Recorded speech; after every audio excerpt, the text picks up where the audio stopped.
The 1956-1959 BMW 503 Series I Cabriolet. At the Frankfurt Motor Show in 1955, BMW unveiled an all-new sports car that was put in place to help continue the company's post-war growth. The 503, as BMW dubbed it, went into production the next year and came in both a coupe and convertible model. Only 413 total 503 models were ever built and 139 of those were convertibles cabriolet. This makes the BMW 503 Series I Cabriolet one of the most desired BMWs of both its era and all eras, for that matter. The 503 was never an overly powerful model, but it was a well-balanced car that delivered performance and comfort at the same time, something that was lacking in the late 1950s. With it only seeing a production run up until 1959, getting your hands on one of these gems is quite the tough task. It is not completely impossible, however, as there are a few that cross the auction block every handful of years. You can bet your bottom dollar on the fact that these rare 2+2 drop tops fetch a rather hefty sum.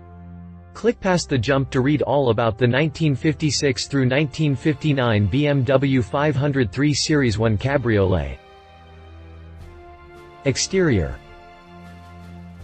The 503 definitely boasted one of the more advanced designs in a production 1950s car. Up front, it has one slim vertical grille flanked by two smaller, horizontal grilles. The large, round headlights seat into rounded fenders that trace the entire length of the car's front fenders. The thin, chrome bumper under the front end provided little protection, but it looked good providing the little protection that it gave. The hood has a very slow slope to it, giving the front end a more aerodynamic look. Down the center of the hood you get a chrome strip that divides the hood into two halves. This brings you to the steep windshield that offers little aerodynamic benefit, and is surrounded by chrome trim. In an attempt to break up the monotony of the rather plain side of the car, BMW ran a chrome strip from aft to tail. This strip had a slight curve to it and a sharper upward turn near the rear of the 503, helping it achieve the task of sprucing up the car's otherwise bland side profile. In what looks to be a connector between the front and rear bumpers, BMW added a chrome strip on the bottom of the car side that runs from one wheel well to the other. The back end boasts fender flares similar to those on the front, but slightly thinner. A chrome applique just above the license plate helps to keep the rear end from becoming dull. The 503's backside boasts 4 light sets, one tail light and brake light combination and one reverse light. The tail light and brake light have a sharp, chrome applique separating them. Also on the rear end is an odd positioning of the muffler. BMW, in a fit of "where do we stick this?" bolted the muffle to the body, just under the bumper, in plain sight. We can only assume that Bimmer ran out of space under the car. Interior.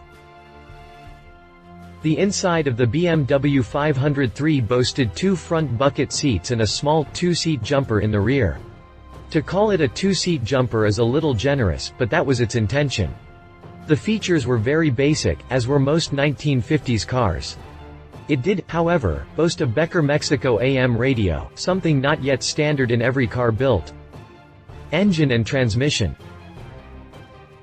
The main concern for the 503 was to rid BMW of its aging 2.0-liter 6-cylinder engine.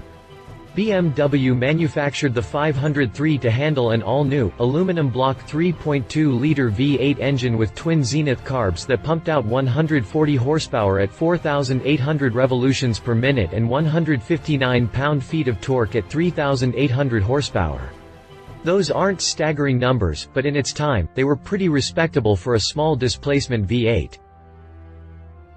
The engine connected to a 4-speed transmission that, as expected, threw power to just the rear wheels. This combination could push the 503 to 60 miles per hour in 12.8 seconds and gave it a top speed of 118 miles per hour. Again, those aren't impressive numbers by today's standards, but by the late 1950s, those were very respectable numbers for a small roadster. Pricing.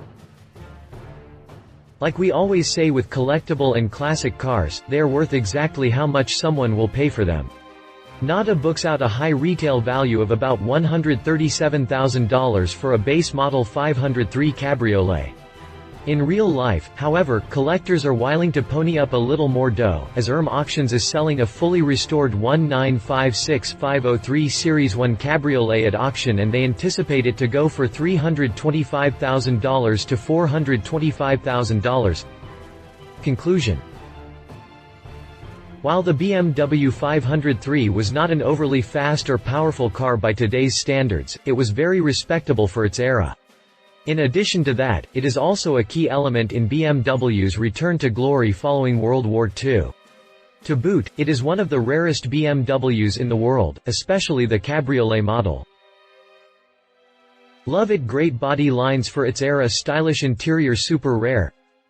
Leave it, low power output from a V8 engine, a little on the heavy side, huge price tag.